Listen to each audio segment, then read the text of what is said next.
대부분의 방광염은 적절한 항생제 치료로 잘 낫습니다. 그런데 너무 자주 재발하고 있다면 사실 이건 꼭 방광염만의 문제라고는 할 수 없거든요. 안녕하세요, 조혜진입니다. 이 방광염 재발 때문에 걱정하시는 분들 의외로 많으세요. 나는 자꾸 재발하는데 도통 낫지를 않아 하시는 분들, 이런 분들 산부인과에 오셔서 한 번쯤은 왜 검사가 필요한지 제가 오늘은 말씀드리려고 합니다. 도대체 어떤 점을 우리가 유념해서 봐야 되는지, 또 어떻게 하면 이 재발을 줄일 수 있는 건지 오늘 여러분께 말씀드리도록 할게요. 사실 방광염 증상이 있으면 빨리 오시는 게 제일 좋죠. 그렇지만 내가 어떻게든 좀 참다 오시는 분들이 있는데, 자, 이런 증상 나타나시면 지체하시면 안 됩니다. 첫 번째는 피가 나오는 겁니다.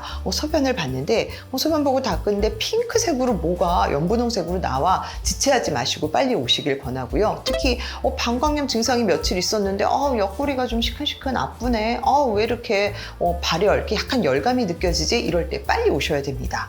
왜냐하면 이 방광염은 나중에는 요관을 타고 가서 콩팥, 신장에까지 염증을 초래하는 신우신염까지 발전될 수 있습니다. 그러니 이런 증상이 있다면 이거는 굉장히 심한 방광염이라는 그런 증거이니 빨리 병원에 오셔서 치료받으시길 권하고요. 또 하나, 내가 요즘 분비물도 안 좋아, 분비물도 좀 안 좋고 소변 보는 것만 불편한 게 아니라 냉도 좀 안 좋네 하시는 분들, 이거 꼭 방광염 아니라 다른 질환일 수 있습니다. 그럴 때는 빨리 병원에 오셔서 치료받으시기 바랍니다. 또 임신 중이나 당뇨, 특히 임산부 경우에는 나 방광염 걸려도 어차피 약도 못 먹을 텐데 하고 그냥 무작정 참으시는 경우가 있어요. 근데 오히려 산모일수록 적절하게 제때 항생제를 처방하는 게 필요한 경우도 있습니다. 특히 당뇨 있으신 분들은 염증이 굉장히 빠르게 퍼지고 잘 안 낫는 경우가 있어요. 그래서 산모라든가 당뇨 있으신 분들 방광염 있을 때는 빨리 병원에 오실 걸 권합니다. 이 병원에 오면 어떤 검사하냐면은 일단 소변 검사해야죠. 그래서 소변에 얼마나 염증이 있는지, 혈뇨나 기타 세균류는 없는지 확인하고요. 또 이걸 배양 검사를 통해서 어떤 세균이 나오는지, 또 내가 처방하는 항생제에는 잘 듣는 그런 세균이었는지, 내성균 아닌지, 이런 걸 검사할 수 있습니다. 물론 질 분비물이 안 좋을 때는 당연히 질염에 대해서도 검사하실 수 있고요. 그러니 이런 증상이 있는 분들 지체하지 마시고 빨리 오세요.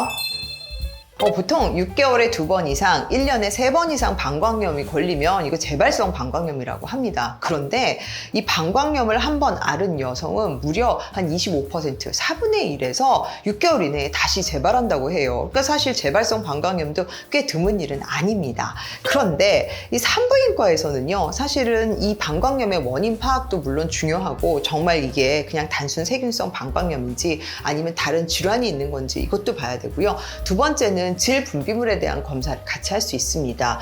그래서 내가 어떤 질염에 의한 방광염은 아닌지, 아니면은 성병에 의한 방광염은 아닌지 이걸 검사할 수 있고요.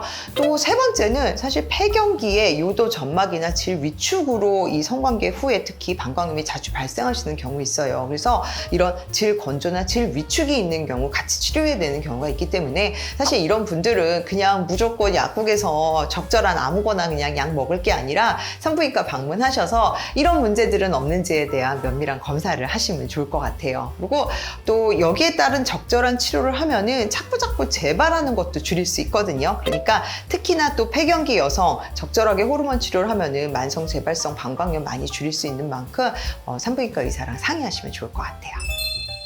가장 중요한 거는 수분 섭취입니다. 1.5리터 이상의 수분 섭취는 방광염을 절반 이하로 줄인다는 그런 논문도 있는 만큼 충분한 수분 섭취, 물론 다른 질환이 있는 경우를 제외한다면 물을 많이 마시는 습관 굉장히 중요하고요. 일부 이제 도움이 된다는 여러 가지 건강 보조식품들이 있습니다. 특히 크랜베리는 어느 정도 도움이 된다고 알려져 있어요. 물론 크랜베리에 설탕 굉장히 많아요. 그냥 무분별하게 많이 드셨다간 뚱뚱해지고 오히려 비만으로 문제가 생길 수 있으니까 적절한 정도의 크랜베리를 섭취하시거나, 아니면 요즘에는 이렇게 건강보조 식품으로 나와 있는 경우도 있으니까 그런 것들에 도움을 받으시면 좋을 것 같고요. 그리고 소변이 너무 참지 않는 습관도 물론 중요합니다. 방광염이 있을 때는. 그렇다고 막 너무 자주 배뇨하라는 게 아니라 충분히 물을 마시고 적정히 배뇨하는 이런 습관을 가지시면 좋을 것 같아요. 또 다른 생활 습관은 너무 꽉 끼는 의복 착용이나 아니면 너무 자주 씻는 거, 오히려 이거는 더 해가 됩니다. 그래서 자꾸 많이 씻고, 심지어는 식초물 뭐 이런 거 타서 막 씻으시는 분들이 있는데 잦은 세정은 금물이라는 거 강조하고 싶고요.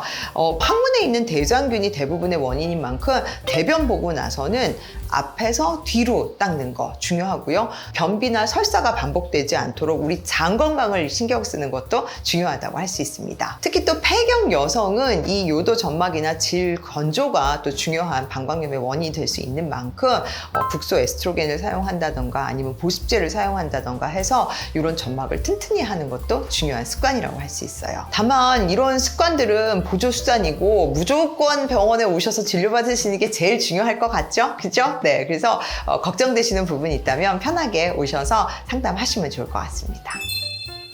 대부분의 방광염은 적절한 항생제 치료로 잘 낫습니다. 그런데 너무 자주 재발하고 있다면 사실 이거는 꼭 방광염만의 문제라고는 할 수 없거든요. 그래서 내가 정말 방광염은 맞는지 혹은 다른 이상은 없는지, 예를 들어서 뭐 결석이라든가 아니면 간질성 방광염이라든가 다른 방광 질환이 동반되는 건 아닌지 한번 볼 필요 있고요. 또 질염에 대해서도 한 번쯤 체크하시는 게 중요하고요. 폐경기 여성은 요도 점막과 질 점막에 대해서 한 번쯤 체크하시는 것도 중요합니다. 그냥 또 걸렸네 하면서 약국에서 무분별하게 약 드시고 혼자서 민간요법으로 어떻게 해보려는 습관은 오히려 방광염을 더 악화시키는 그런 문제라는 거 모두 다 명심하셨으면 좋겠어요. 방광염은 흔하지만 이 방광염 빨리 낫는 법, 방광영양제 이런 것만 검색하다가 정작 치료 시기를 늦추셔서는 절대 안 되겠죠. 그래서 증상이 있으면 어떤 증상이든 간에 빨리 오셔서 치료를 받는 게 무엇보다도 중요하겠고요. 특히나 혈뇨가 있거나 옆구리가 아프거나 아니면은 열을 동반한다면 더 이상 지체하지 마시고 빨리 다녀오시기 바랍니다.